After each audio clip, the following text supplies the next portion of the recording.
udah mah jurnalnya palsu, penulisan karya ilmiahnya palsu, dapat ijazah palsu juga. Mau jadi PNS bayar 350 juta. Nipu kan? Nipu. Kemudian mau jadi polisi cukup 1,1 M. Nipu juga, jual sawah gak apa-apa. Misalkan kasus-kasus seperti itu banyak. Aduh, saya mah kecil-kecilan aja lah. Saya mau jadi guru. Nah, jadi guru dapat sertifikasi apa-apa juga banyak yang nipunya gitu. Satu-satunya kesimpulan dalam hal ini adalah DPR dipenuhi oleh koruptor.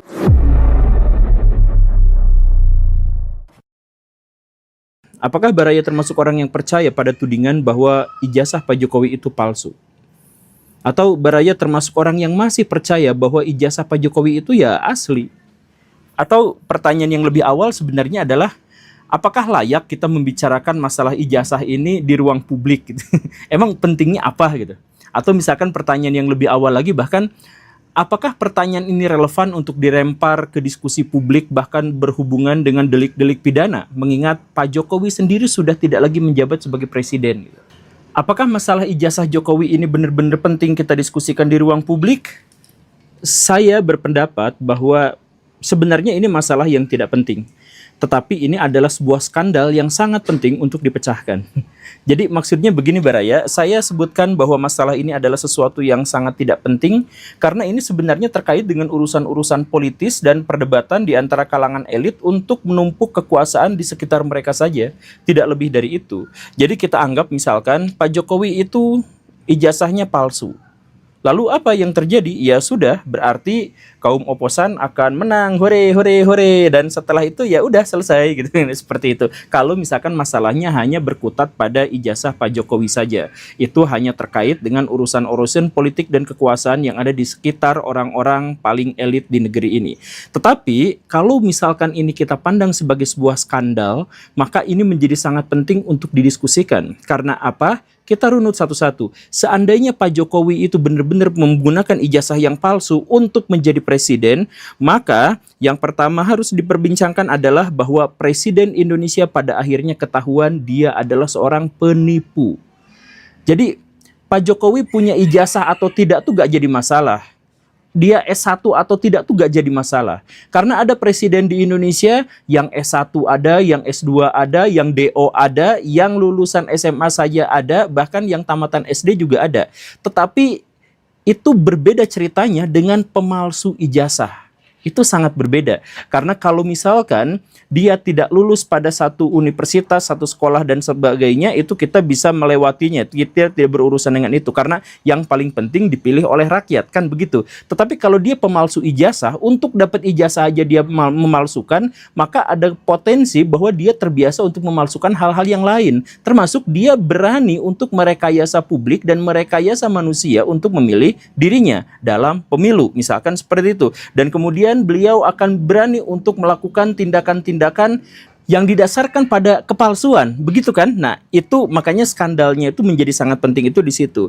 Kemudian yang kedua, kalau misalkan Pak Jokowi itu melakukan kebohongan, kemudian kebohongan ini dikonfirmasi, diklarifikasi oleh sebuah universitas yang namanya UGM, maka kita bisa menegaskan bahkan UGM dalam hal ini tidak bisa dipercaya, tidak layak dipercaya, dan isinya palsu semua. Bahwa orang yang kuliah di sana juga tidak lebih daripada orang-orang yang menjadi korban dari kepalsuan, karena bahkan nilai dan ijazahnya pun bisa dipalsukan. Kalau memang Pak Jokowi itu ijazahnya palsu, karena yang mengklarifikasi pertama kali bahkan sebelum Pak Jokowi itu adalah Universitas Gajah Mada. Begitu ya, itu masalah yang kedua. Kemudian masalah yang ketiga adalah kalau Pak Jokowi menggunakan ijazah palsunya untuk menjadi presiden, maka kita bisa menakar seberapa jauh kepalsuan di negara ini.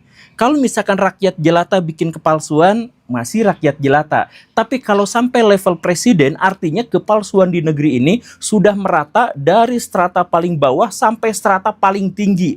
Kalangan paling elit di Indonesia dan pemegang otoritas utama, mandataris rakyat, itu ternyata adalah orang yang palsu. Nah, artinya apa? Ya, negara ini menjadi negara palsu pada akhirnya juga gitu. Dan akhirnya pemerintahan yang terbentuk dan sebagainya adalah pemerintahan yang ada di atas landasan kepalsuan, kejahatan, dan kriminalitas Yang dengan demikian maka kita juga harus mengukur bahwa yang dimaksud pemalsu ijazah pasti masuk ke dalam kategori kriminal.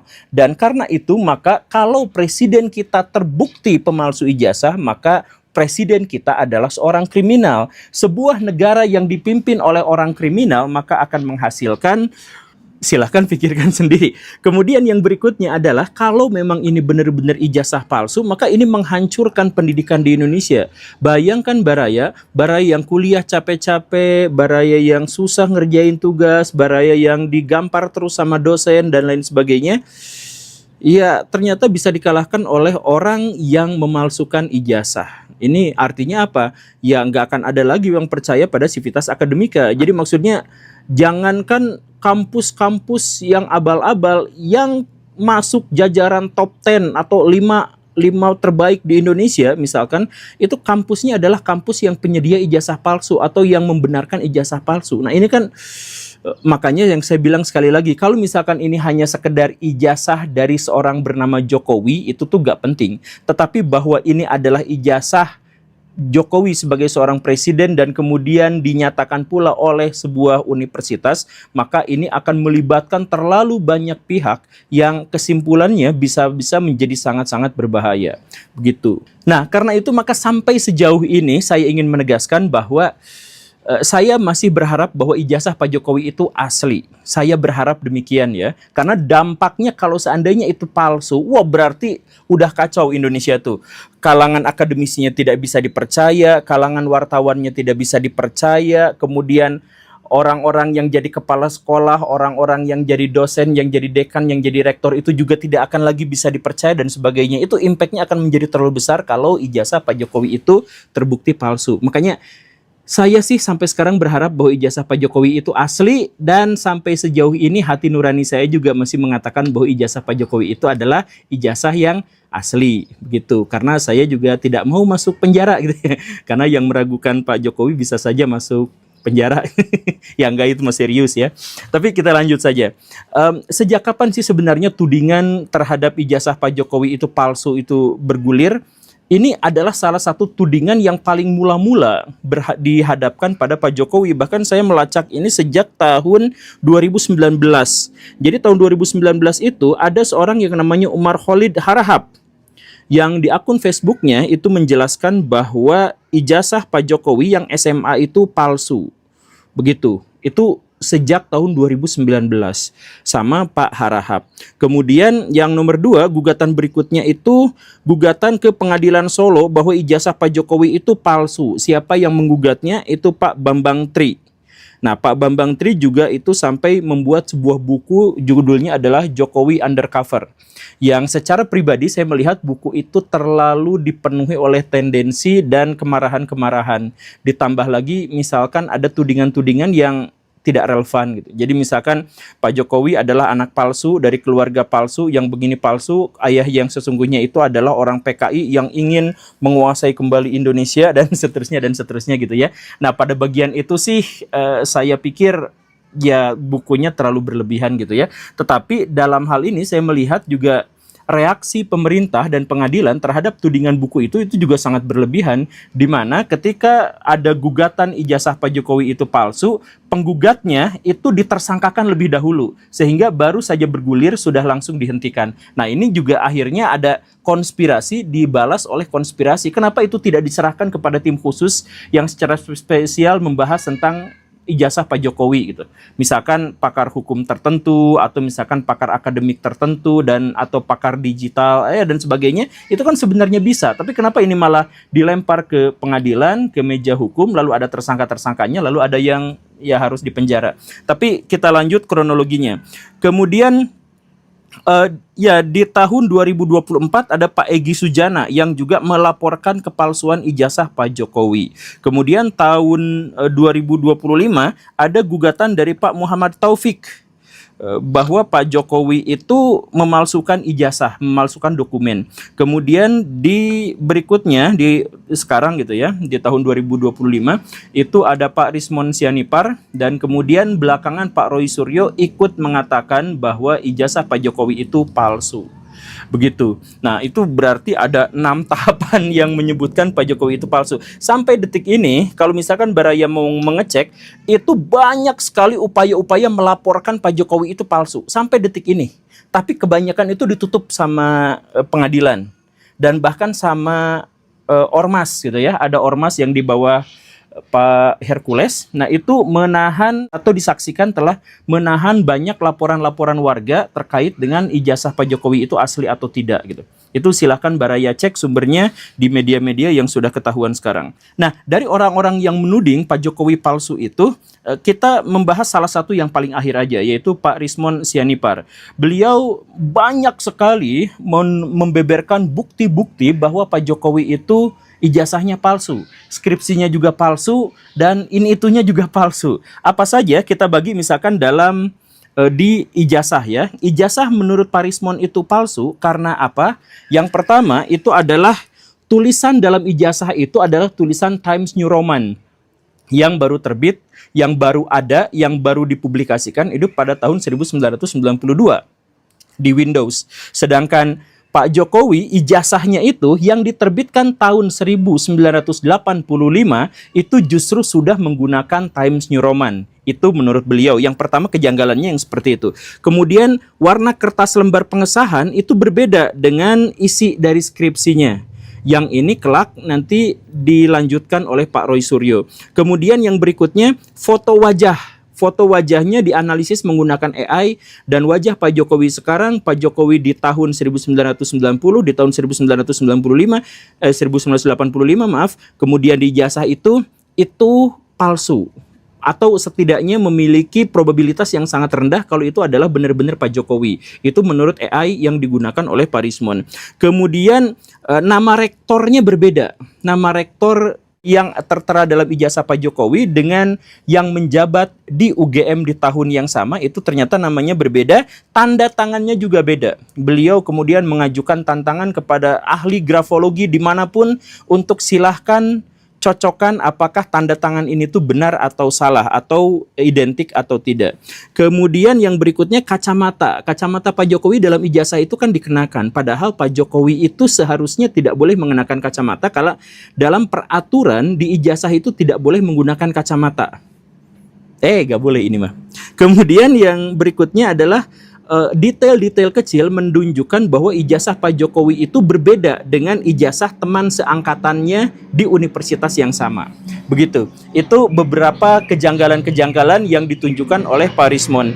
Kemudian deskripsinya juga janggal. Skripsinya itu janggal diantaranya. Nah ini argumentasinya bersama argumentasi Pak Roy Suryo gitu ya. Skripsinya itu diketik menggunakan komputer pada bagian depannya gitu ya. Padahal kan skripsi itu seharusnya di tahun 1985 itu menggunakan mesin tik. Nah ini kenapa menggunakan komputer? Kemudian lembar pengesahannya tertukar dengan skripsi orang lain. Nah ini aneh. Dan bahkan di lembar pengesahan itu juga tertera bahwa skripsi Pak Jokowi ini adalah tesis. Nah ini aneh kan? Nah itu aneh. Kemudian berikutnya pembimbingnya namanya adalah Ahmad Sumitro. Padahal dalam sumber yang lain yang diakui Pak Jokowi, pembimbingnya bernama Kusmojo gitu ya, atau Kusmoyo pada waktu itu. Kemudian nama Pak Jokowi pun Joko, harusnya De Joko gitu ya pada tahun 1985. Kemudian tanda tangan penguji dan pembimbing di lembar skripsi itu yang seharusnya ada di sini malah tidak ada. Nah, jadi di ijazahnya bermasalah, di dalam skripsinya juga ini nampaknya bermasalah. Nah, lihat yang paling lucu di sini, dipertahankan di depan Dewan Penguji tesis. Prof, tesis itu S1 atau S2, Prof? Jujur. S2. S2, ya. Profesor mengatakan tesis itu S2. Tapi sebentar, ini skripsinya Pak Jokowi. Jokowi nggak punya kayak ginian. Bukan, Mas Roy dapatnya ini dari kampus UGM. Dari kampus UGM langsung. Foto. Itu baru 12 poin yang saya ajukan, tetapi sebenarnya argumentasinya masih lebih banyak lagi. Misalkan Roy Suryo menunjukkan ada beberapa foto-foto editan. Atau misalkan kita juga menunjukkan bahwa foto Pak Jokowi di ijazah itu sama seperti foto Pak Jokowi itu di buku nikah gitu. Padahal itu rentang waktunya 1 tahun lebih gitu ya, tapi kok fotonya sama, apa dipakai yang sama dan sebagainya, itu dianggap juga sebagai bagian dari kejanggalan. Dan sampai sekarang masih banyak yang melaporkan. Jadi ya memang sih pengadilan harus mengambil tindakan yang tegas, karena sampai sekarang tuh masih ada dorongan-dorongan untuk melaporkan, saya punya buktinya ini, saya punya buktinya itu, dan sebagainya. Nah, tapi dari kubu Pak Jokowi, saya tidak menganggap bahwa kubu Pak Jokowi itu lemah dan salah gitu ya, cuman saya agak menyayangkan bahwa kubu yang mengatakan bahwa ijazah Pak Jokowi itu asli, itu mengeluarkan argumentasi-argumentasi yang melebar dan sporadis. Jadi misalkan terlalu ngacak, misalkan ya, argumentasi yang biasa diumumkan seperti Pak Silvester yang kemarin itu adalah pernyataan orang di seluruh dunia udah pergi ke bulan lah, kita masih bahas masalah argumentasi yang semacam itu. Itu kan sebenarnya argumentasi yang melebar gitu. Tapi sebagai anak bangsa, saya bilang tadi bahwa miris ya, negara lain sudah sampai ke bulan, ya kan? Mereka udah robotisasi dan sebagainya. Kita masih berkutat dengan hal-hal yang menurut saya remeh-temeh, menurut saya. Atau misalkan ada pengerahan dari ormas-ormas tertentu, diantaranya GRIP, untuk bisa menahan orang-orang untuk bersuara. Nah, ini bahkan Pak Herculesnya sendiri sudah menyampaikan ke publik bahwa beliau akan menjaga Pak Jokowi dari orang-orang yang ingin menggugatnya pada urusan ijazah. Nah, ini kan ya, kemudian masalah berikutnya adalah Pak Jokowi sendiri menempuh jalur hukum, tetapi untuk diskusi publik nampaknya tidak dibuka gitu. Jadi maksudnya Pak Jokowi menerima wartawan, ayo silakan lihat tuh ijazah saya, tapi tidak boleh difoto. Ya, jadi ini kan maksud saya adalah ini ya hak Pak Jokowi untuk bisa mengatakan hal seperti itu dan mengambil keputusan itu. Tetapi ini kan justru malah membuat masyarakat menjadi semakin curiga gitu. Jadi wartawan diundang ke sana dan diperlihatkan untuk melihat, mungkin adalah alat legitimasi gitu. Tuh lihat, wartawan sudah melihatnya gitu. Tapi di sisi lain tidak boleh difoto. Nah, ini kan akhirnya memunculkan kerancuan dan kebingungan di masyarakat lagi. Kemudian argumentasi-argumentasi atau bukti-bukti yang ditampilkan itu hal-hal yang tidak berhubungan atau yang berhubungan tapi jarak jauh gitu. Misalkan ada reuni bahwa Pak Jokowi itu bersama dengan temannya ini begini, ini tuh lihat ini teman-teman seangkatan saya dan sebagainya. Ya, kita kan sebenarnya nggak mempermasalahkan apakah Pak Jokowi itu kuliah di UGM atau tidak. Kita yang dipermasalahkan itu kan ya adalah apakah ijazahnya palsu atau tidak gitu. Kan seseorang bisa aja kuliahnya benar, apa-apanya benar, tapi ijazahnya misalkan tertukar atau hilang atau kena banjir atau kena rayap dan sebagainya, kan bisa aja hal itu terjadi gitu kan. Nah, jadi yang fokus kita itu seharusnya adalah pada ijazahnya asli atau bukan. Bukan soal pada apakah Pak Jokowi ini pernah berteman dengan orang ini, dan ini seangkatan dengan beliau pada tahun sekian-sekian, ya itu kan sebenarnya tidak terlalu relevan juga gitu. Atau misalkan ada yang mengatakan sampai Pak Jokowi itu terbukti masuk UGM tahun sekian karena di koran ini tuh ada nama Pak Jokowi yang memang oleh media massa disebutkan masuk ke UGM dan seterusnya. Ya, masuknya tuh gak jadi masalah Baraya, masuknya gak masalah, kuliahnya juga gak masalah, kemudian bercengkrama dengan teman-temannya juga gak bermasalah, sama sekali gak bermasalah. Dosen-dosennya kenal atau tidak dan sebagainya itu tidak bermasalah. Yang jadi masalah itu adalah ijazahnya gitu. Kan begitu kan, banyak orang-orang teman-teman saya yang di kampus gitu kan, kuliah bareng sama saya, apa bareng, tapi kan ketika lulusnya susah atau apa, akhirnya bikin joki lah, bikin konspirasi lah, dan lain sebagainya. Itu kan yang jadi masalah itu di situnya Baraya. Jadi sekali lagi ya, saya mohon maaf, saya tidak menyampaikan keberpihakan saya di sini, tetapi saya menyampaikan bahwa argumentasi-argumentasi yang diajukan oleh para pembela Jokowi sampai sejauh ini masih sporadis. Urusan hukum lah, kemudian urusan kenangan masa lalu lah, foto-foto dan sebagainya gitu. Ini kita fokusnya pada ijazah gitu. Jadi kalau misalkan Pak Jokowi ini, saya mohon maaf ya, Pak Jokowi dan para pembelanya termasuk dari Peradi dan sebagainya, kalau memang mau skandal ini selesai, ya udah tampilkan aja ijazahnya, berikan itu kepada kalangan akademisi, biarkan mereka untuk menganalisis sendiri. Udah selesai. Saya yakin itu masalahnya selesai. Masalahnya tidak menjadi selesai adalah karena semuanya menjadi tertutup, kemudian ada ormas-ormas yang ikut terlibat, kemudian ada ancaman sampai ke masalah delik pidana dan sebagainya. Itu yang jadi masalah tuh itu kan.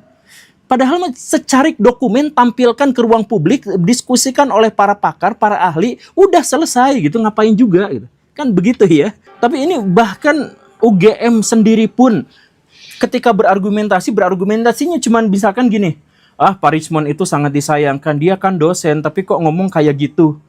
Ya, yang ngomong kayak gitu tuh kan ada buktinya, sanggah lagi dengan bukti gitu. Nah kan, tapi kenapa ini universitas tidak mau menampilkan buktinya, katanya punya dokumen, tidak mau menunjukkan dokumennya dan sebagainya. Inilah yang jadi masalah dalam hal ini. Kita kan masih membuka kemungkinan bahwa ijazah itu bisa aja ya janggal, tetapi wajar di zaman itu. Misalkan pencatatannya memang kurang baik, atau ijazah itu salah ketik, misalkan ya kan di zaman itu mungkin membuka kemungkinan untuk itu gitu. Tapi ini kok malah melebar ke sana ke sini gitu. Satu hal yang ingin saya tegaskan, sama seperti di episode saya yang lampau, di episode yang ini, bahwa ijazah di Indonesia itu mudah sekali untuk dipalsukan, Baraya. Baraya sekarang ketik di Google jasa ijazah, ketik aja di situ. Itu 3 halaman pertama itu adalah perusahaan-perusahaan jahat yang membuka layanan untuk bikin ijazah palsu. Di 3 halaman Google yang pertama, cek aja ijazah gitu, jasa pembuatan ijazah atau jasa ijazah gitu aja, sok silakan. Baraya bisa milih kampusnya di mana, milih universitasnya apa, milih lulus tahun berapa, milih IPK-nya Baraya tunjukkan sendiri pengen dapat berapa, kuliahnya berapa lama dan sebagainya. Itu Baraya bisa dapat ijazah yang asli dibuat oleh kampusnya langsung. Jadi di dalam kan ada mafianya, jadi bukan kampus secara legal, tapi ada orang-orang di dalam kampus yang berani untuk bikin seperti itu. Setidaknya itulah yang mereka klaim. Nah, semudah itulah bikin ijazah palsu di Indonesia. Jadi menurut Baraya, kalau misalkan ijazah di Indonesia itu dibuat sedemikian mudahnya dan murahnya di Indonesia, apakah seorang presiden, seorang wali kota, seorang gubernur itu bisa merekayasa ijazahnya sendiri? Wah, pasti bisa dong kalau seperti itu. Bisa. Tapi bisa jugakah bahwa ini sebenarnya adalah rekayasa dari para penjahat untuk menghancurkan pemerintahan Pak Prabowo? Jadi kan pemerintahan Pak Prabowo itu susah dihancurkan. Jadi bagaimana cara menghancurkannya?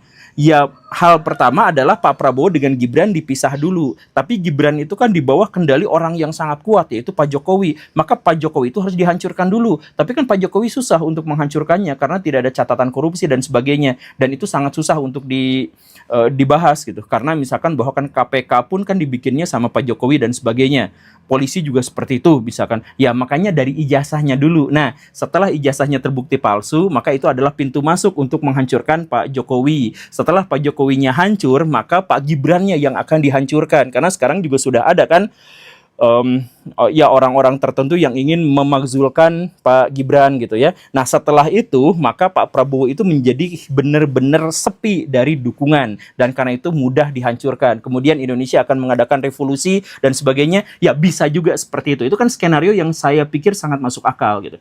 Jadi apakah ijazah ini rekayasa? Orang-orang yang berputar di sekitar masalah ini memiliki kekuatan untuk merekayasa sebuah ijazah. Tapi apakah kasus inilah sesungguhnya yang direkayasa, bukan ijazahnya? Ya, itu juga bisa. Karena orang-orang yang ada di sekeliling masalah ini juga adalah orang-orang yang sanggup untuk merekayasa urusan-urusan sampai sejelas dan sedetail ini. Ada juga penelitian yang menyebutkan bahwa Indonesia itu adalah negara paling tidak terpercaya dalam akademik kedua setelah Kazakhstan. Kemudian di bawah kita tuh ada Irak gitu ya, ada ya negara-negara yang lain lah. Nah Indonesia tuh tidak terpercaya, tidak terpercaya tuh, dan ini juga secara khusus sudah pernah saya bahas di konten saya. Jadi pendidikan kita tuh bisa dibilang dari awal sampai akhir palsu-palsu semua gitu. Dari tingkat dasar malah. Dari tingkat dasar. Jadi misalkan ketika kita sekolah. Sekolah itu nilai itu semau guru sebenarnya. Kemudian ketika nanti masuk ke kampus misalkan, Bapak pernah jadi dosen kan? Pernah. Nah, pernah jadi dosen. Nah, ketika Bapak jadi dosen, misalkan mahasiswa Bapak juga kan banyak yang palsu. Palsunya? Palsu misalkan ketika mereka disuruh ngerjain tugas, mereka tuh copy paste dari internet, dari Google atau dari ChatGPT. Kalau dari Google mereka coret nama penulisnya diganti dengan nama kelompok, kemudian disodorkan kepada Bapak sebagai dosen, Pak ini kami sudah menyelesaikannya. Dan setelah itu ketika Bapak meminta mereka untuk presentasi, mereka baca. Jujur pernah melihat dan beberapa kali, mungkin lebih cocok dibilang sering ya, Ya itu kan kepalsuan kan. Palsuan ya. Iya, nah jadi kalau misalkan cara kerjanya seperti itu, kapan dan di mana otak itu bekerja? Nyari sumber, copas, ganti namanya doang gitu kan. Kemudian pas presentasi dianya baca, tidak mengambil semuanya lalu keluarkan gitu, kan gitu juga. Nah, jadi proses berpikirnya di mana? Kalau proses berpikirnya gagal sepanjang kuliah itu gagal seperti itu, lalu ijazahnya mau dibilang asli, oke lah ijazahnya asli, tapi didapatkan dengan tidak sebanding dengan ilmu yang dia dapatkan, tidak sebanding dengan kebijaksanaan dan kematangan intelektual dalam hal itu. Nah, jadi ya sudah.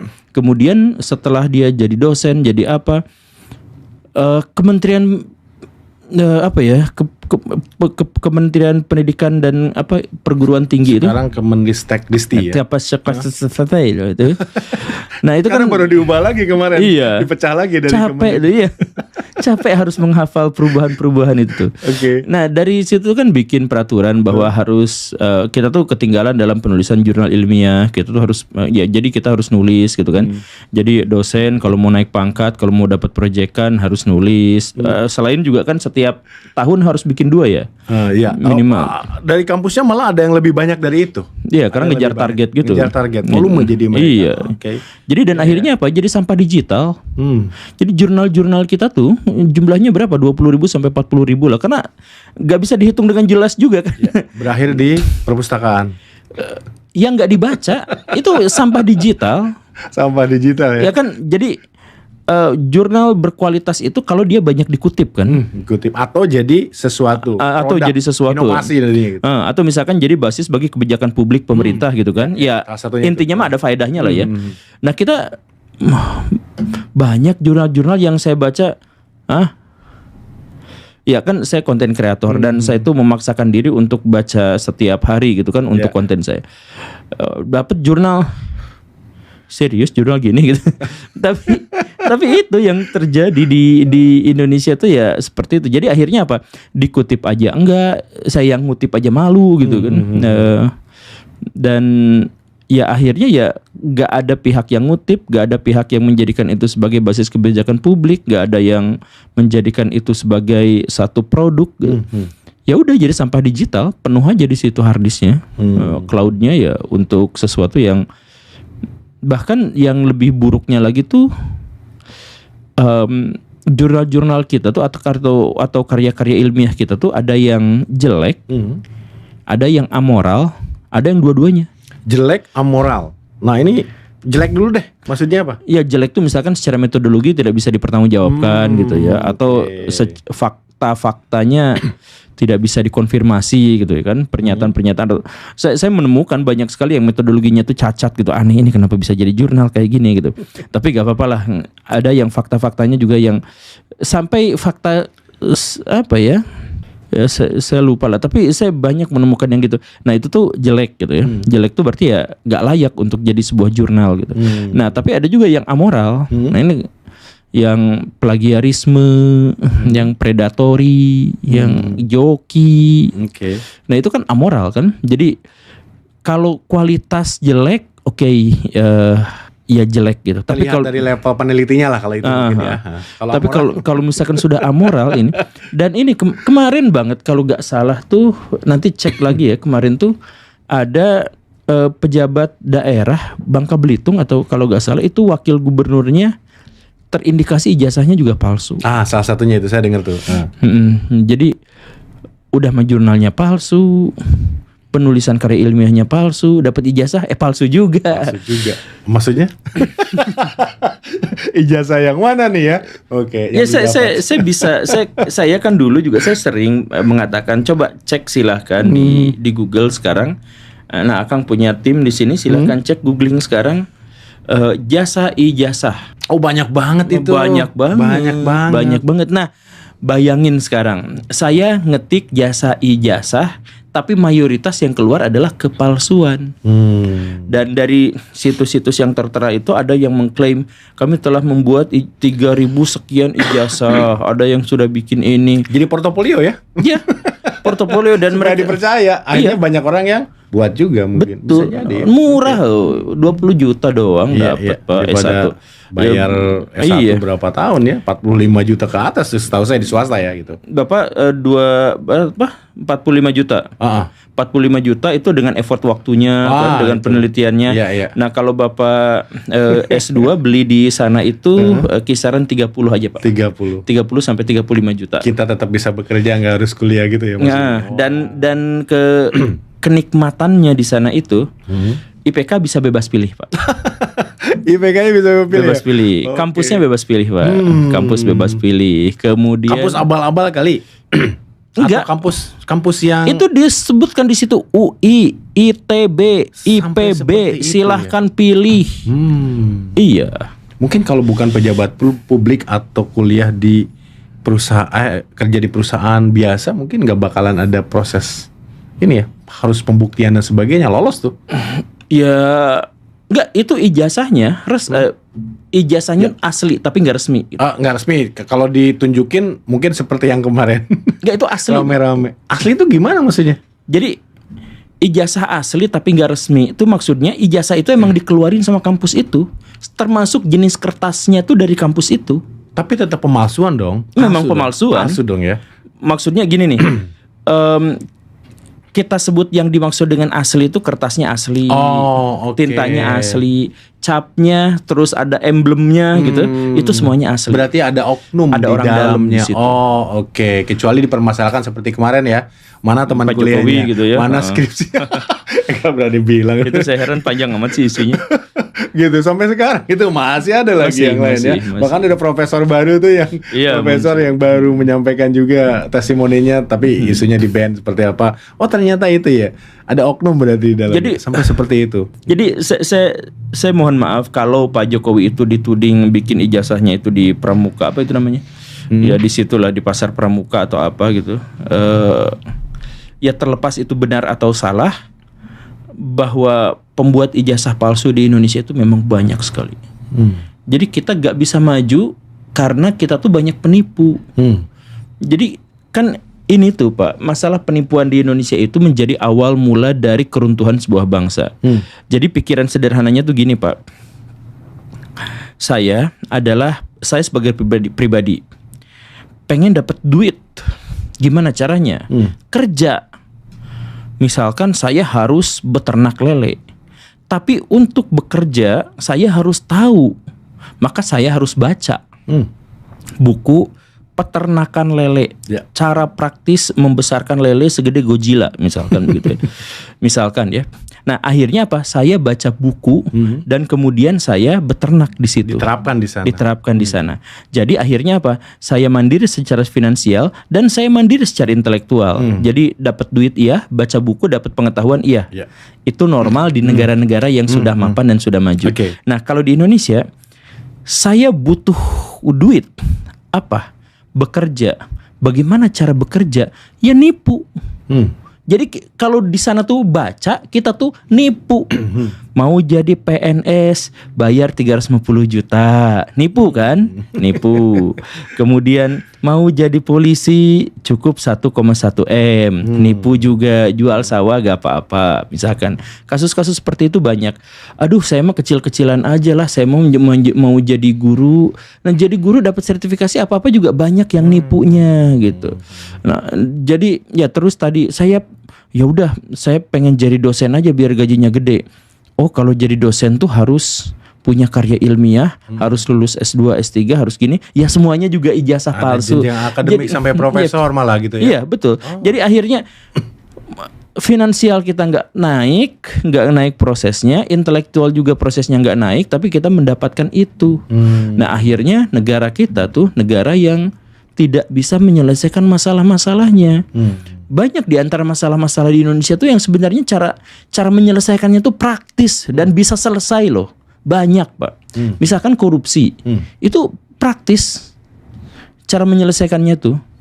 Karena bukti-buktinya itu sudah tidak usah dicari. Tidak usah dicari. Korupsi di Indonesia itu ada di level, saking banyaknya, ada di level buktinya nggak usah dicari.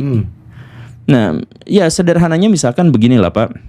Di Indonesia itu ada AMDAL, ada yang semacam itu ya. Ya. Dan di situ tuh ada pemetaan. Ini daerah yang boleh jadi pemukiman, ini daerah yang tidak boleh, ini zona kuning, ini zona yang sama sekali tidak boleh karena ini daerah resapan air. Ada petanya kan? Ada. Nah kita lihat di peta itu ternyata ada hotel, ada villa, ada tempat bermain dan sebagainya. Itu kelihatan banget Pak. Masa di perbukitan di sebuah tebing ada hotel segede gaban 10 lantai gitu. Itu kan udah jelas itu nyogok Pak. Tapi ketika itu dilaporkan misalkan ke gubernur, Pak itu kenapa ada hotel di situ padahal ini di sini kan hijau. Wah jelas ini korupsi, kita harus berantas korupsi itu. Ayo kita rapat di hotel itu. Jadi Rapatnya di hotel itu. Iya kan? 70% rapat DPR kita itu di hotel mewah, Pak. Di hotel-hotel itu untuk apa? Untuk memberantas korupsi, untuk melakukan efisiensi, kita harus rapat di hotel mewah. Nah, itu ironinya di Indonesia itu kan seperti itu. Oke. Nah, jadi itu kan praktis sebenarnya. Cuman karena kita tuh gak mau, karena kita tuh hidup dari orang-orang yang banyak nipu gitu, dan banyak penipu itu diantaranya adalah masuk ke wilayah-wilayah sensitif dan elit di Indonesia, ya kita menjadi kesulitan untuk bisa menyelesaikan masalah-masalah itu. Masalah yang sederhananya misalkan dalam kasus penegakan hukum. Penegakan hukum di Indonesia itu sulit karena orang-orang yang punya duit itu biasanya bisa merekayasa hukum. Dengan apa mereka bisa merekayasa hukum? Dengan duit. Nah, jadi logikanya adalah kalau hukum mau ditegakkan, maka akses terhadap ekonomi dari orang-orang yang orang-orang berdosa yang punya duit itu di-cut. Yaitu apa? Miskinkan, perampasan aset. Rampas dulu asetnya. Kalau asetnya sudah dirampas, terus jebloskan ke pengadilan, mereka nggak bisa nyuap, nggak bisa nyogok gitu kan. Makanya perampasan aset itu harus segera diketok. Dari tahun 2008 pas Iron Man pertama kali muncul itu sampai sekarang, itu zamannya Superman udah pakai kolor lagi, itu gak disahkan. DPR punya hak dan kekuasaan untuk itu, gak disahkan. Presiden punya hak dan kekuasaan untuk mensahkan itu juga tidak. Dia tidak melakukan itu. Bahkan tidak dibicarakan, tidak diisukan, tidak semuanya hening aja soal itu. Tertutup sama kasus-kasus yang kemudian. Coba kita bertanya kepada DPR misalkan ya dalam hal ini. DPR itu mewakili siapa? Kan rakyat dari dulu udah minta. Kalau DPR adalah perwakilan rakyat, kok dari dulu nggak terlaksana. Nah, jadi satu-satunya kesimpulan dalam hal ini, kecuali kalau misalkan ada kesimpulan yang lain ya silahkan. Tapi satu-satunya kesimpulan dalam hal ini adalah DPR dipenuhi oleh koruptor. Yang karena itu mereka harus menjegal regulasi agar mereka tidak masuk ke dalam pemiskinan. Ya ada alternatif lain nggak selain itu? Masa DPR-nya sibuk? Ya kan nggak mungkin juga. Alasannya adalah itu gitu. Alasannya DPR emang nggak mau gitu. Nggak mau untuk perampasan aset karena mereka tahu bahwa kalau begitu ya waduh nanti yang di gedung DPR tinggal berapa orang gitu.